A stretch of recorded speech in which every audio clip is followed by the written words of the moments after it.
Well, guys, it is absolutely dumping out here right now and I love it. But I promised you guys a build reveal video, so let's get right to it. Perfect.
So I'm going to start with the Shitty Kitty 2.0.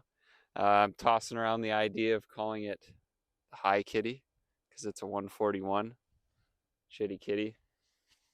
Now it's a High Kitty. All right, we'll start up front. We've got the backwoods BMP bumper on the front here. We're also running the backwoods high lifter spindles. Gives you another inch of clearance on the front end. It really helps get you lifted up out of the snow. This year, teamed up with Kyber One, so I'm running a full Kyber setup. You can see in my other videos about the benefits of running lower, more narrow bars with these small diameter grips. So some key features there. So I have the 65 millimeter riser with the standard diameter grip, 730 millimeter wide bars. Got the brake reservoir protector, single finger brake lever. Kyber also developed this throttle block that will shed snow nicely and won't get jammed up. The cat wasn't too bad. The stock Polaris one was way worse, but I adapted this one to fit on my cat. Really, all I did was got a Polaris flipper and modified where the cable sits, just so it accepts that better. The Cobra pull cord and handle on a cat, that's kind of a must do. These cats really eat the cords just the way they're routed under the hood. So moving back, I put these pinned EMX running board inserts in last season, ran them, and man, what a difference. That was probably the best mod I've done to this Arctic Cat. Gets rid of those stock slippery boards.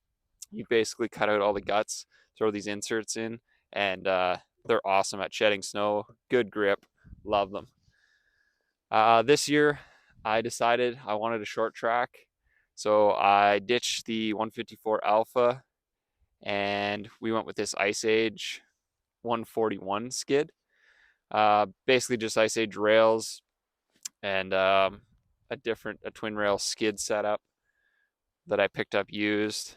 Moving back to the back here, we have I teamed up with Stomp Grip this year. They make these really cool rubberized stick-on grips. These are the Skidoo ones, the Skidoo accessory ones I had on last year, but they're pretty aggressive and they actually kind of tore up my pants and boots and stuff. I didn't want to take them off. They work good for traction, but these guys I think aren't going to tear up my stuff so much and give me just as good a traction, I hope. Moving back here, we got the backwoods rear bumper.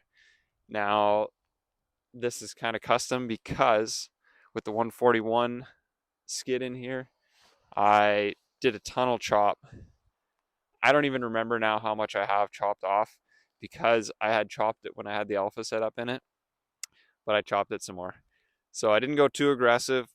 It looks, still fairly decent, not anything too wild, but I think if I put the Alpha skid back in, I can still use this tunnel. Shouldn't be an issue. Got the Mountain Addiction rails, accessory mounts. I have Mountain Addiction's tunnel bag to go on there. I've been running those for a couple of years. They work just fine. I think that pretty well wraps it up. As for a track, This is a 141 Arctic Cat track, 2.6.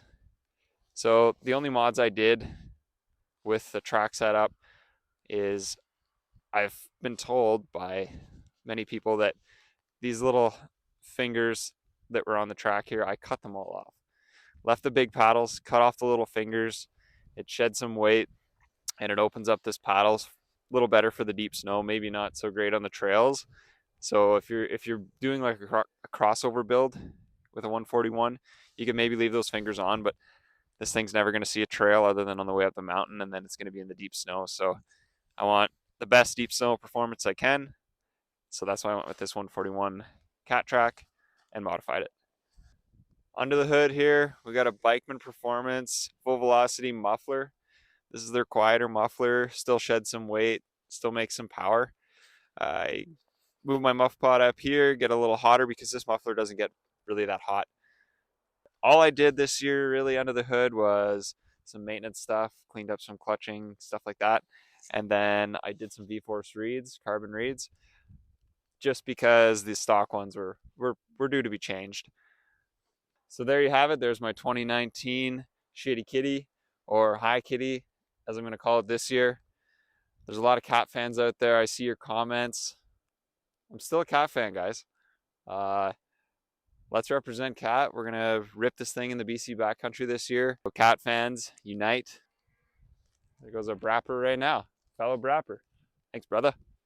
The goal with the short track is do some big jumps, big drops, flips, stuff like that. So that's the whole plan with this build, and I think it's gonna be rowdy.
So this is probably what most of you are here to see. This is what I'm most excited about this year.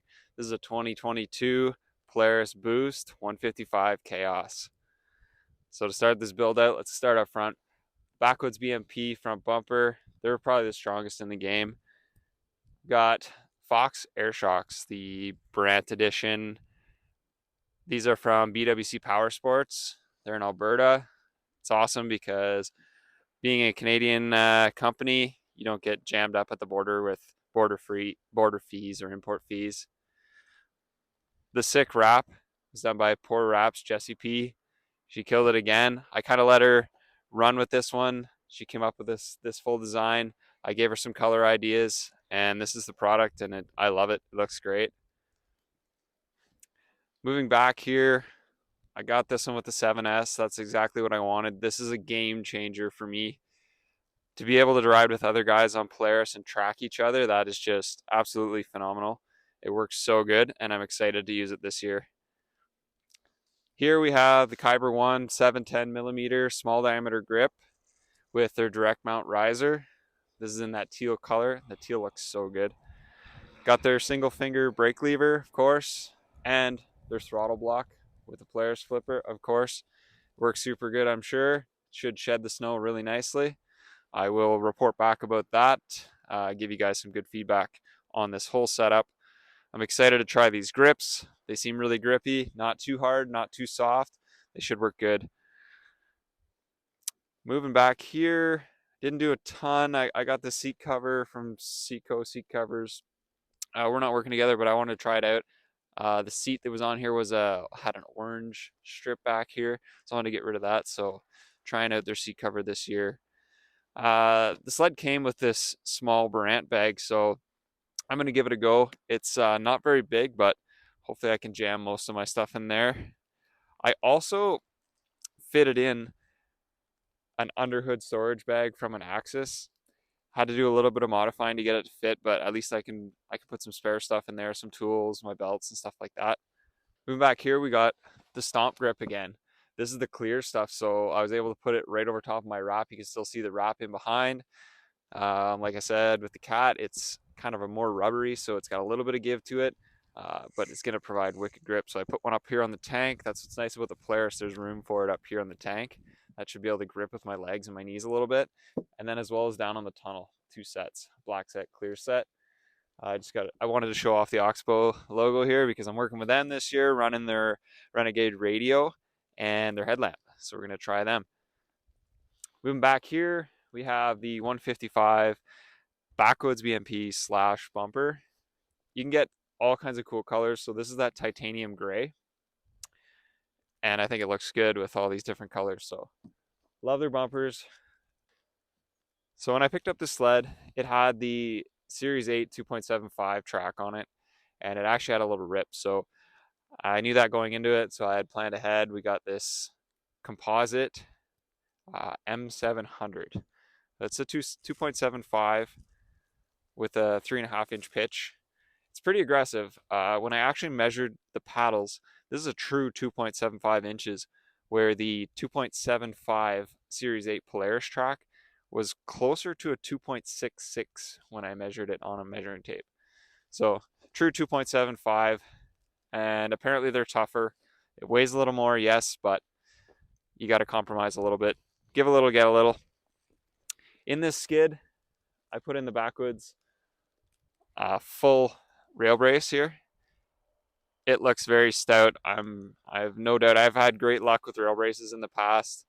This one's a full one-piece design, so that's what's cool. There's no failure joints anywhere that could fail. So for scratchers, the stock Polaris ones work okay, but you can't back up with them. If you do, you bend them, and they don't bend back, they just break. So I got these Next Tech titanium, fancy titanium scratchers. Those are from BWC Power Sports again. Uh, they sell a lot of American parts in Canada, so like I said, it's kind of handy. You're not paying those border fees or import fees, and you're supporting a local Canadian company. So yeah, we're gonna try those out. As mentioned, we're running the Fox air shocks in the skid as well. Back here we have the Pin Performance shock rod. So this is a huge upgrade in my mind. I've seen a few of these bend and a couple break.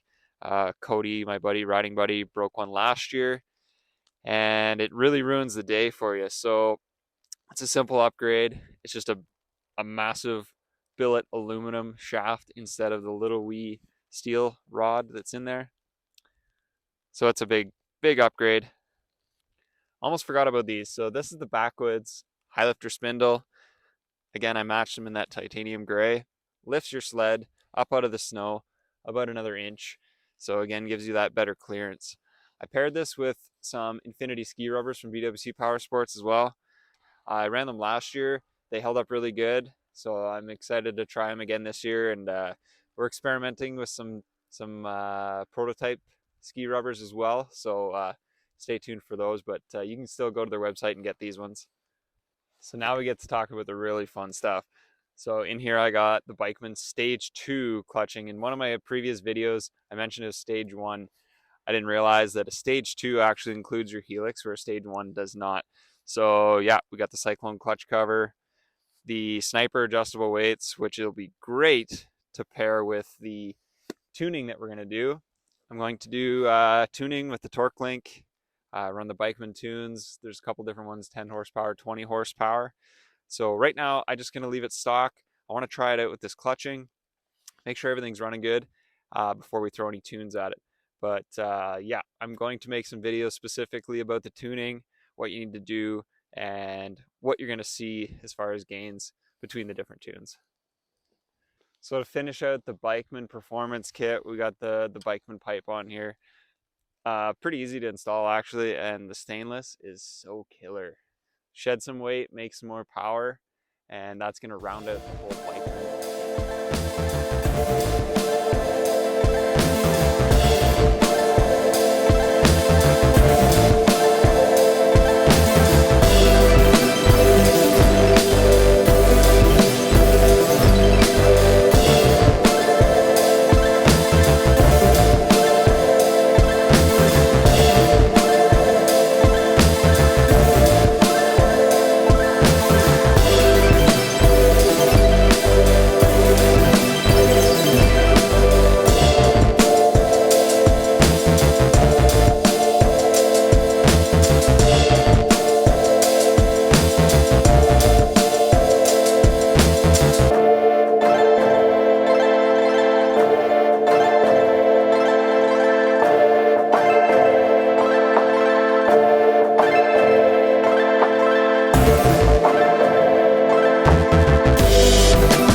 There you have it, guys. There's my sled builds for the 22-23 season.